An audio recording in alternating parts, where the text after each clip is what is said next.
Olá, pessoal, muito boa tarde a todos. Seja muito bem-vindo ao nosso canal e ao nosso vídeo de Escola Bíblica. Eu quero aqui agora, aqui é o pastor Luiz Tavares, eu quero aqui agora convidar você para deixar o seu like e também aí se inscrever em nosso canal, para que possamos estar gravando mais vídeos com entendimento de cunho bíblico e de cunho da palavra de Deus, para que possa mudar, transformar a sua vida e transformar o seu viver.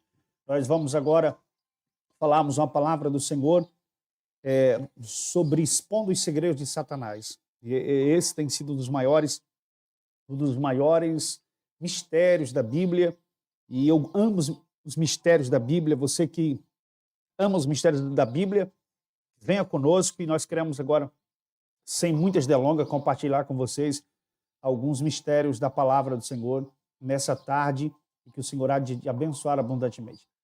Vamos ler o texto da Bíblia, no texto de 1 Coríntios, capítulo número 2, no versículo de número 6 e o versículo número 8. Daí nós vamos discorrer em todos os mistérios da palavra do Senhor. A palavra do Senhor é uma fonte de vida inesgotável. Jesus diz: as palavras que eu vos tenho dito é espírito e vida. Então, vamos agora na palavra do Senhor.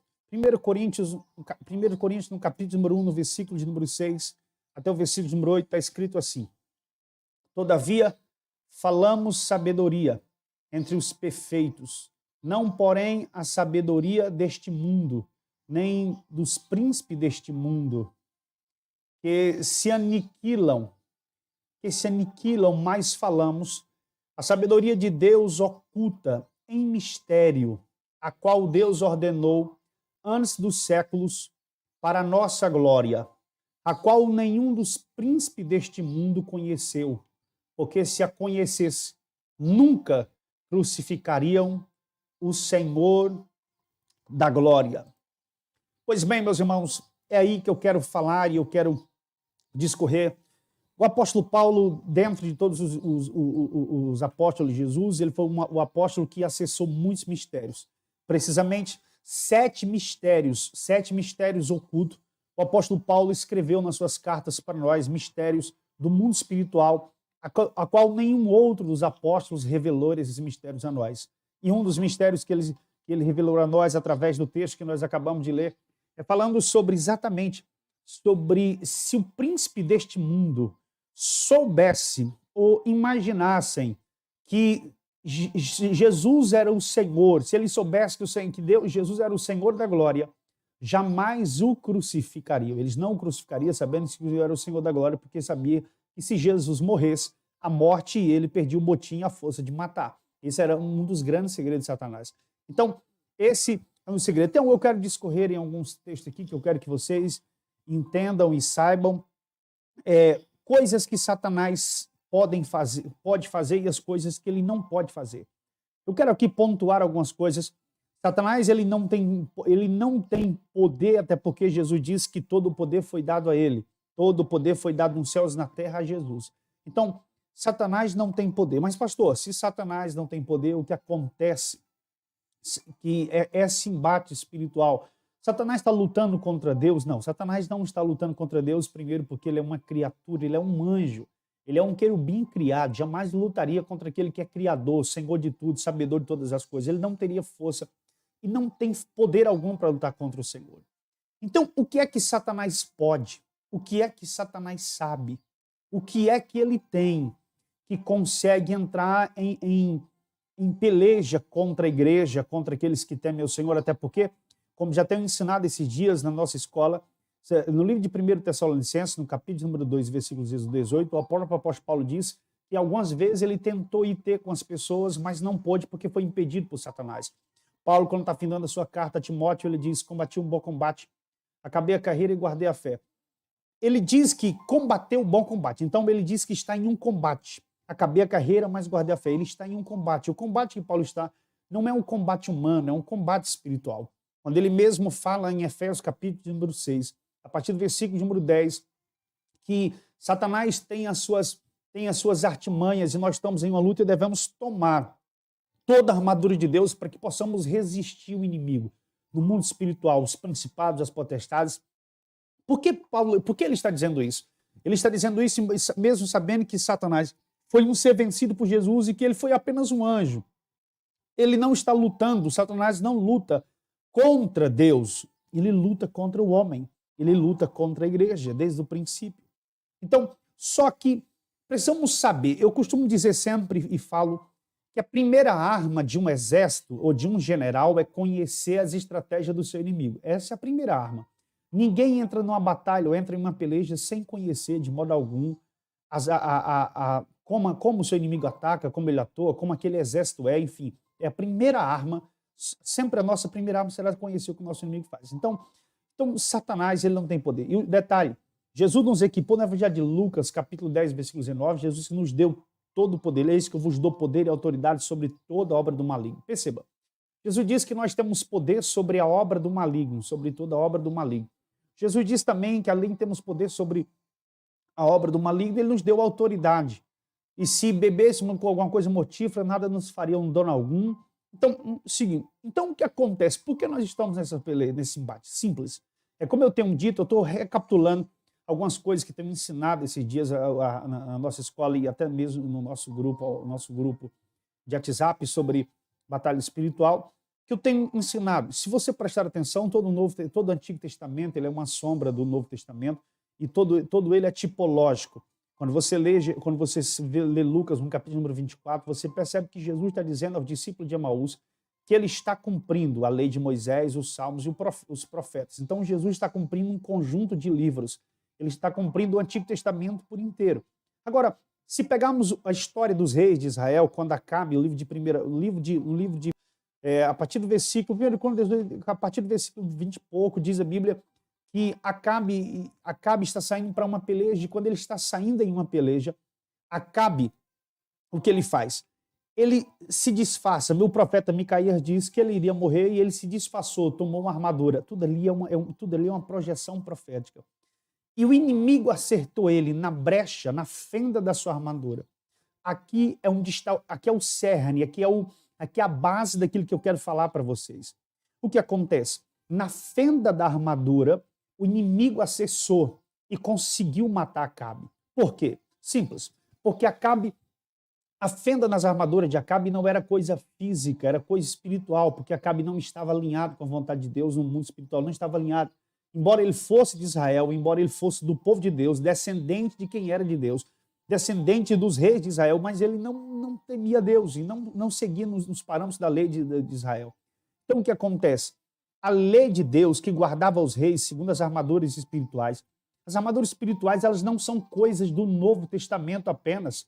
O que Paulo ratificou usando a armadura de um soldado romano que só a sua armadura, fora escudo e só a sua armadura pesava 33 a 35 quilos aproximadamente. Só a armadura pesava 33 a 35. Então, tem coisas que o que o apóstolo ratificou usando a armadura de um soldado romano, na verdade, ele não está dizendo aquilo não é novo. Aquilo é um dos mistérios, dos 7 mistérios que Deus revelou ao apóstolo Paulo no mundo espiritual. É um dos mistérios dos 7 que o Senhor revelou ao apóstolo Paulo no mundo espiritual. Agora, perceba, é que quando ele revela, Paulo fala isso, ele está usando todo o contexto e também a Bíblia está remetendo ao Antigo Testamento e mostrando que a armadura espiritual de Deus estava sobre os reis, estava sobre os profetas, sobre aqueles que eram ungidos e chamados do Senhor. Então, Acabe, ele usa armadura, ele está vestido com armadura, ele está trajado de uma armadura, ele está em um combate, mas o inimigo não conseguiu afetar na armadura, mas na fenda da armadura. E a fenda da armadura, eu costumo dizer sempre que nós temos a couraça, e Paulo fala sobre a couraça da justiça, o cinturão da verdade. Quando esse cinturão da verdade ele se afrouxa, o inimigo acessa a nossa vida através da mentira. Acabe era um homem que vivia de mentira, até porque, no contexto em que eu estou falando, um espírito de mentira desceu. E no meio dele, ele acreditou no espírito de mentira e não no espírito da verdade que o Micaías havia dito. Ele criou no espírito da mentira. Então, o que acontece? Ali, a mentira foi a brecha em que o inimigo acessou, o corpo a ponto de matar Acabe. Agora, isso é um embate espiritual que está acontecendo no mundo espiritual também.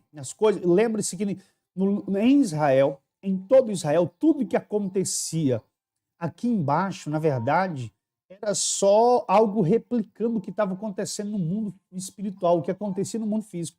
Acontecia no mundo espiritual quando Moisés entrou no Egito, quando o povo saiu do Egito, a Bíblia diz, saiu todo o exército de Deus. Esse todo o exército de Deus não era apenas as pessoas, era o exército de anjos que entrou quando Jacó foi para lá. Então, é para que você entenda. Então, o que acontece? Já que Satanás não tem poder, o Senhor nos deu poder e autoridade, segundo Lucas 10 e 19. O Senhor nos deu autoridade sobre ele. Satanás tem limites, verdade, ele tem limites. Então, por que é que nós estamos em uma peleja? Simples. Porque nós deixamos lacunas para ser preenchida no mundo espiritual e assim sendo afetado, atacado por ele. No texto que lemos de 1 Coríntios, no capítulo número 6, capítulo número 2, versículo 6 ao 8, o texto que nós agora acabamos de ler, Paulo ele deixa escrito ali alguns segredos de Satanás. E eu quero expor a vocês aqui as coisas que Satanás sabem. Por que é que ele nos ataca? Por que é que ele vem contra nós? Qual é o poder que ele tem? Na verdade, já disse, ele não tem poder. Mas existem 5 coisas que Satanás sabe. A primeira coisa que ele sabe o que está escrito. Ele sabe as referências, o que está previsto na Bíblia. Primeira coisa que Satanás sabe. Por quê? Se você, Mateus capítulo número 4, Lucas capítulo número 4, Jesus está sendo tentado, foi levado ao Espírito pelo deserto para ser tentado pelo diabo. E lá, ele cita textos da Septuaginta do Antigo Testamento, ele usa o Salmo 91, e ele fala sobre o Salmo 91. Ele está falando, ele sabia o que estava escrito a respeito daquele que seria o Messias, daquele que seria aquele que haveria de vir. Perceba que Satanás sabe. Então, ele tem uma percepção das projeções proféticas do que está escrito. Ele sabe o que está escrito. Ele não tem os mistérios, ele não tem a revelação da palavra. Eu quero que você entenda isso, porque durante algum tempo eu vejo muita gente dizer e falam às vezes que Satanás sabe toda a Bíblia. Escute, ele sabe o que está escrito de uma forma rasa, mas ele não tem a revelação da palavra de Deus, ele não sabe qual é a revelação da poderosa palavra de Deus, ele não tem essa revelação. Ele apenas sabe o que está escrito ali e posto ali. Outra coisa, ele sabe, pela própria palavra, ele sabe que ele está condenado. Isaías, no capítulo 14, no versículo número 15, lá fala que eu subirei aos céus, e acima de tronos, altarei o meu trono, e fala que ele seria caído, lançado no inferno, no abismo. Isaías 14, versículo 15. Então, ele já sabe, pelas escrituras, que ele está condenado. Vamos lá. Primeiro, ele sabe o que está previsto na Bíblia. Segundo, ele sabe que já está condenado. É tanto que essa profecia de Isaías, no capítulo número 14, versículo 15, vai se cumprir em Apocalipse, capítulo número 20, quando fala sobre esse abismo.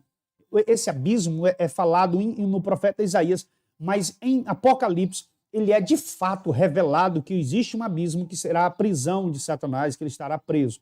Então, ele sabe. Vamos lá. Primeira coisa que ele sabe, o que está previsto nas Escrituras, ele sabe que ele está condenado. Vamos lá.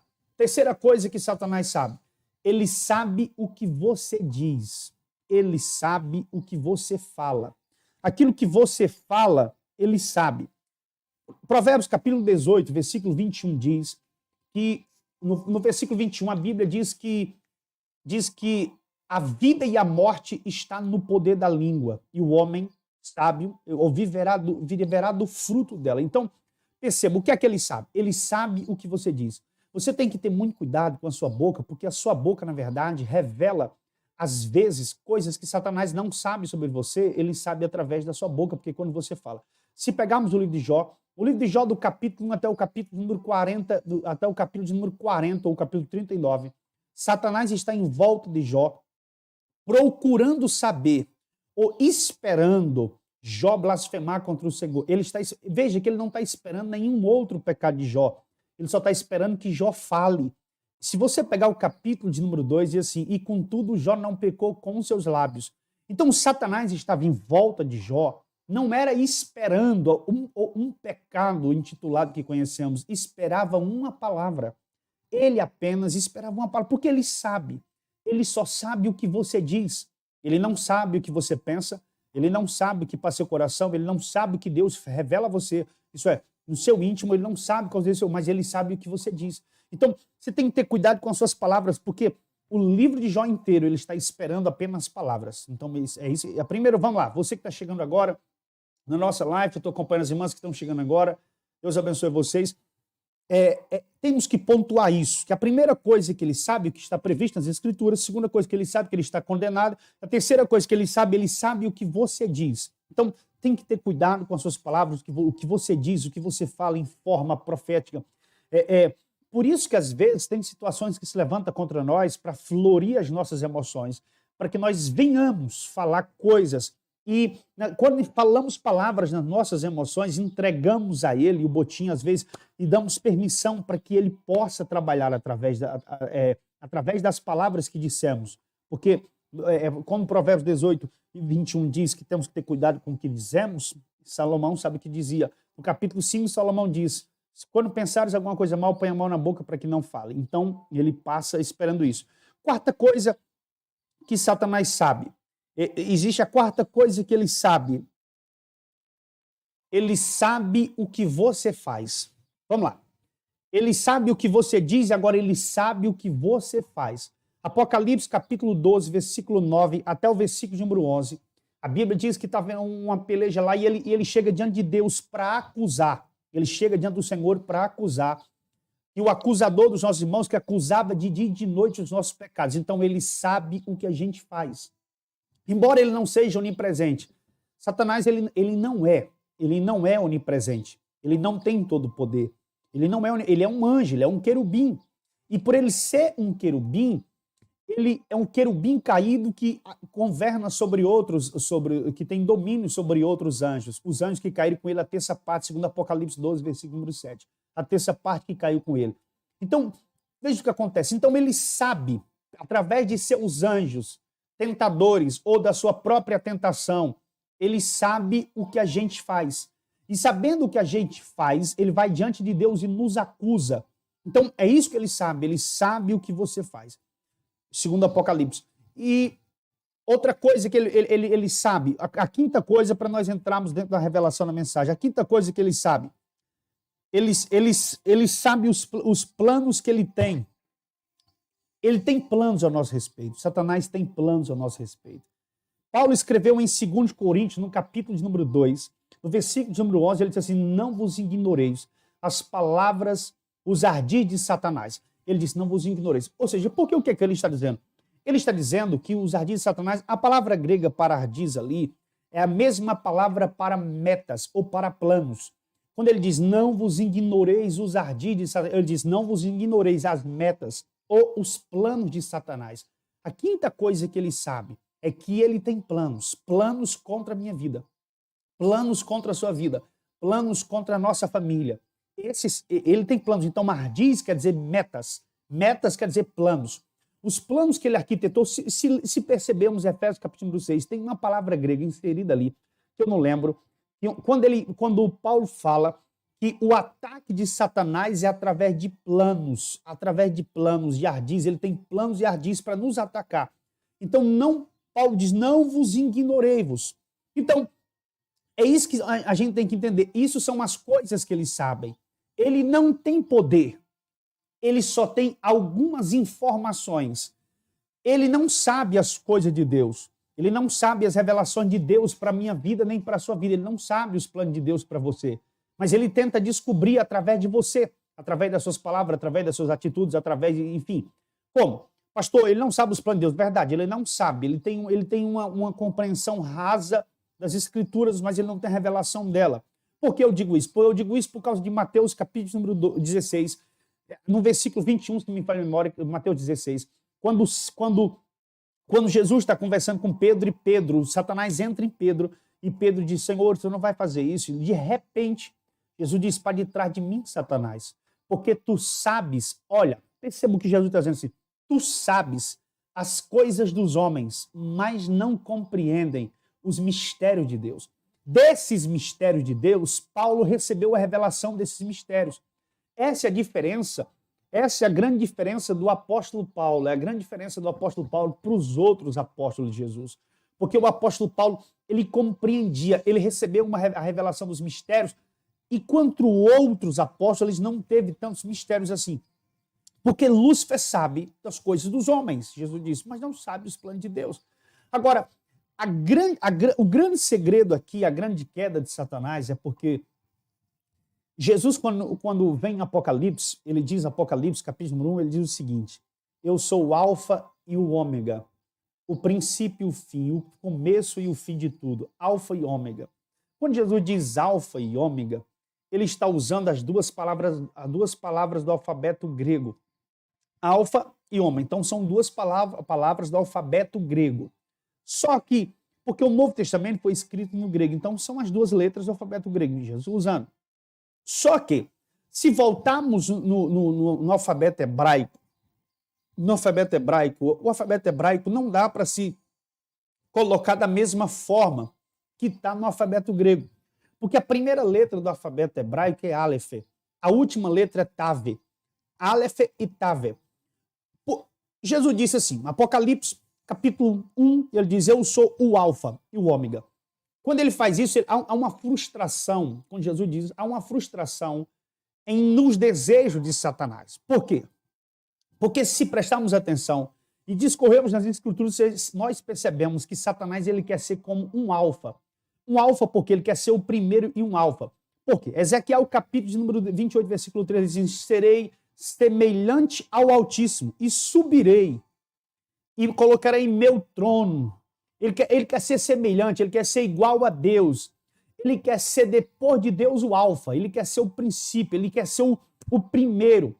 Há culturas, isso não é em textos bíblicos, nós não podemos afirmar isso, mas existem teses judaicas que dizem que Lúcifer, ou querubim, ele foi dos anjos, ele foi o primeiro anjo a ser criado. Ele foi o primeiro anjo a ser criado. Então, há um desejo no coração dele de ser o primeiro em tudo. Há o desejo de ser o primeiro nas coisas. Há o desejo de ele estar no seu número 1 das coisas.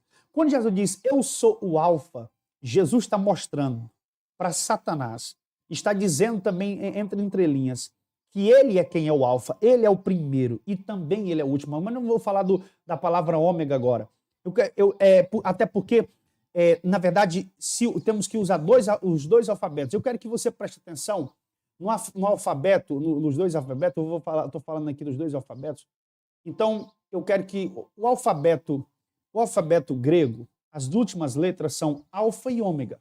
As duas últimas letras são alfa e ômega. Deixa eu acertar aqui para me ver como é que está o retorno. As duas letras são alfa e ômega, isso é o alfabeto grego. O alfabeto hebraico, você tem que prestar atenção nisso. A primeira letra é Aleph. A última letra é Tav. Só que no alfabeto hebraico, o Tav é a imagem de um boi. Por quê? Porque o alfabeto hebraico, ele forma-se uma imagem, tem um desenho. Por isso que às vezes é até fácil aprender o alfabeto hebraico, porque ele forma-se uns desenhos. E a primeira letra do alfabeto hebraico forma um desenho sim, de um boi. E a última letra, o Tav, é um X, e como os rabinos chamam, cruz. Os rabinos chamam a última letra, o Tav, de traço, de cruz. Ele é a forma de uma cruz. A primeira letra é a forma de um boi, ou a forma de um sacrifício. Então, na primeira letra do alfabeto hebraico, Jesus é o sacrifício.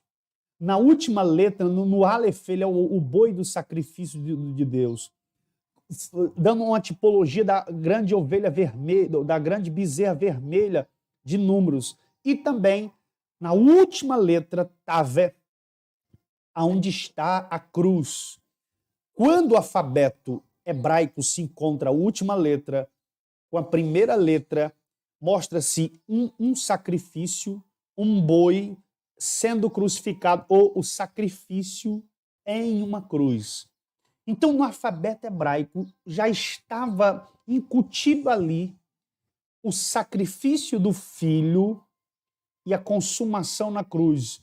Que o filho já estava preparado, se caso fosse necessário o Tav, cruz, a primeira, se fosse necessário, o filho viria e a primeira letra seria crucificada na última letra. Fazendo então o quê? Santificando todo o alfabeto hebraico do meio. Até na morte de Jesus, santificou todo o alfabeto hebraico. Não, eu falo em um alfabeto, mas ele está santificando todas as coisas. Ele está sendo o começo, ele está sendo a consumação de tudo. Por isso que Jesus diz, Pai, está consumado. Aleph e Taf. E na primeira letra do grego é alfa e ômega. E Lúcifer, de Jesus ser o alfa, ser um alfa. Ele não era um alfa.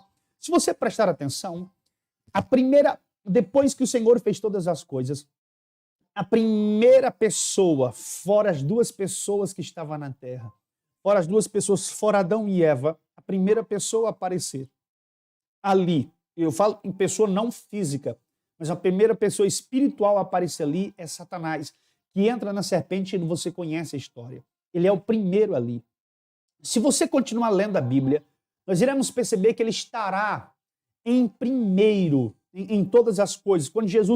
Quando alguém vai começar um ministério, por exemplo, quando alguém está começando um ministério, eu digo para você que ele, como já mostrei para você, 5 coisas que ele sabe.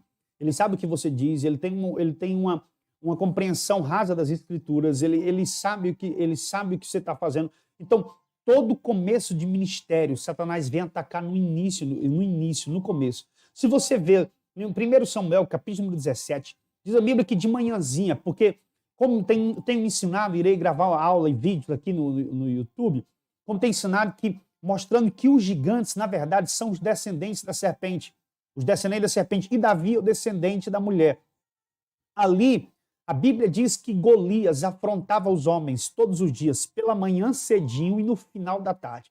Pela manhã cedinho para desequilibrar o dia inteiro dos soldados de Saul. E na última hora da tarde, para que eles também dormissem perturbados. Enfim, ali é uma tipologia de Satanás com Davi. Então, ele deseja ser sempre o alfa. Ele deseja ser o alfa. Porém, Jesus diz, eu sou o alfa. Eu sou o ômega. Esse é um dos mistérios. Então, o que eu estou trazendo para vocês nessa tarde, revelando a vocês, aos irmãos, e falando para vocês, os irmãos, nessa tarde, é que Satanás não tem poder, a não ser informação dada por nós mesmos a ele. As 5 coisas que ele sabe, como mostrei para você. Essas são as coisas que ele sabe. E um dos segredos de Satanás é que ele, querendo ser o primeiro, se você vê que ele chegou no livro de Jó, ele chega ali, o livro de Jó, na verdade, começa, não é por causa de Jó, o livro de Jó começa porque Satanás começa a observar Jó, e ele observando Jó, aí ele, naquela observação, ele tentando derrubar Jó, tentando pegar Jó de alguma forma, aí dali começa e se escreve o discorrer da história de um homem que está em um combate com Satanás. Perceba que o combate de Satanás não é contra Deus, o combate de Satanás é contra Jó. Então o combate dele é contra o homem. E o homem pode vencê-lo, porque se Jó venceu, detalhe, se outros venceram, Jesus na cruz venceu e derrotou e expôs publicamente os principados e as potestades. Todos nós temos armas e fomos preparados pelo Senhor e pelo Espírito Santo para vencer as astutas ciladas do diabo. Mas como Paulo diz, que não devemos ignorar os ardis, porque ele tem planos, uma coisa que ele sabe é que ele tem planos, ele tem metas para nos afetar, para nos atacar, e os planos de Satanás não podem prevalecer sobre os planos de Deus, porque os planos de Deus são maiores. Deus, quando Deus fala em planos, na Bíblia, ele não usa, a palavra planos ali, planos não é para Deus, planos é para o homem. Por quê?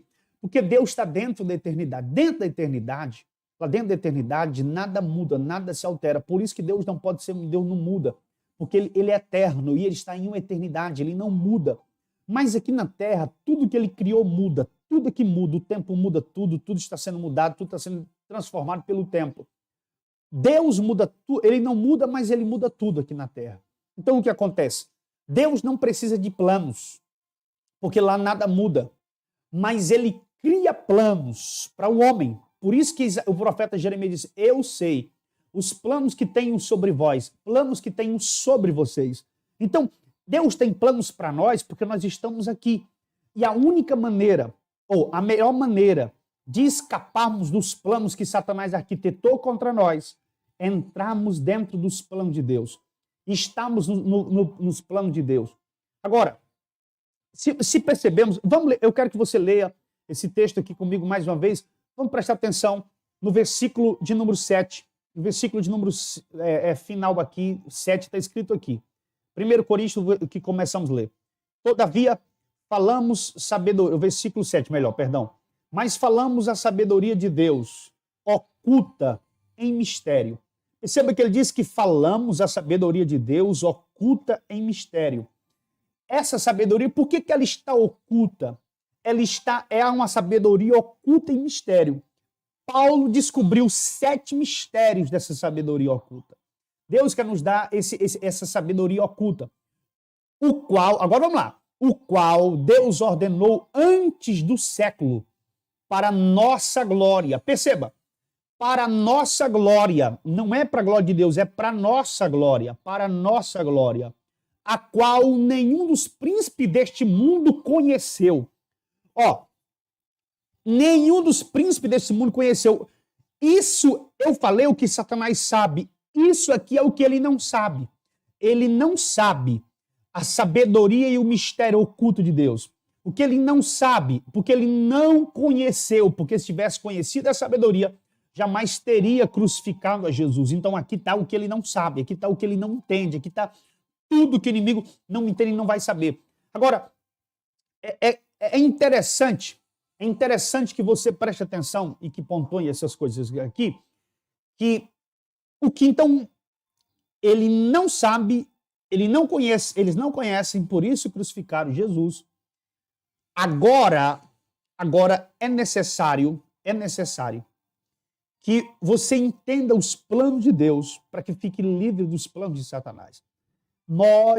Uma das armas que temos que buscar, a primeira arma que temos que ter ela é a arma da obediência.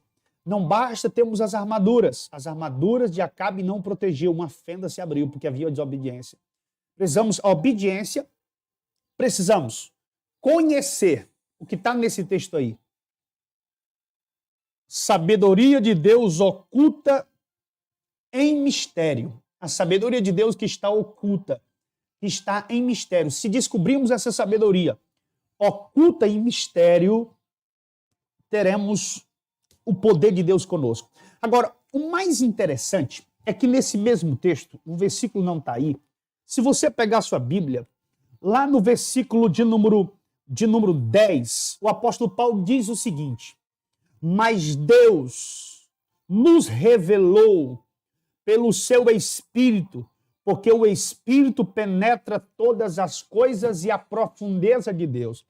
Veja que Deus revelou pelo Espírito.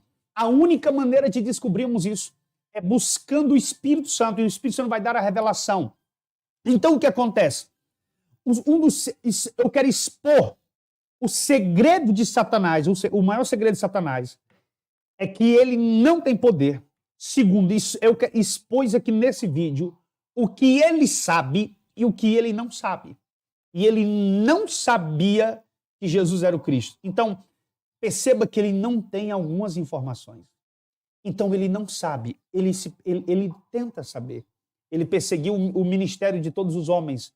O começo. Ele sempre procura perseguir o começo, como perseguiu o nascimento de Jesus, como perseguiu no nascimento de Moisés, como perseguiu a Daniel, como perseguiu no começo do ministério. Todos os homens de Deus que têm um ministério, no começo ele perseguiu. Agora ele perseguiu, mas ele não entendia e não sabia o que era que de fato Deus iria fazer. Então aí está as 5 coisas que Satanás sabe e as que ele não sabe. Que Deus abençoe a você. Eu quero aqui finalizar pedindo a você para se inscrever em nosso canal, deixar aquele like, porque iremos continuar gravando aqui mais aulas de batalha espiritual no interim que estamos na nossa escola. E que note esses textos, que note que falei para você. Preste atenção sobre a letra, o alfabeto grego, o alfabeto hebraico, sobre o Aleph, sobre o Tav, sobre o Alfa, sobre o Ômega, que ali é o grande mistério. Apocalipse, ele diz que ele é o Alfa e o Ômega. Quando Jesus diz que é o Alfa, Jesus está de verdade, mostrando que ele de verdade é quem é o princípio e não Satanás. No final ele diz, eu sou o Ômega. Ele está dizendo que ele é o final e nele se consumam todas as coisas. Já Satanás, o final dele, Apocalipse capítulo 20 diz que o final dele será no abismo, no grande lago de fogo no inferno. Então Satanás será aniquilado, será colocado dentro do grande abismo naquele dia. Mas por enquanto, ele está lutando contra nós, estamos em um embate espiritual, iremos vencer pela revelação do Espírito Santo, pela palavra do Senhor, pelas armaduras de Deus, pela oração, pela desobediência, pelo temor a Deus e o conhecimento das Escrituras. Que Deus o abençoe. No nome de nosso Senhor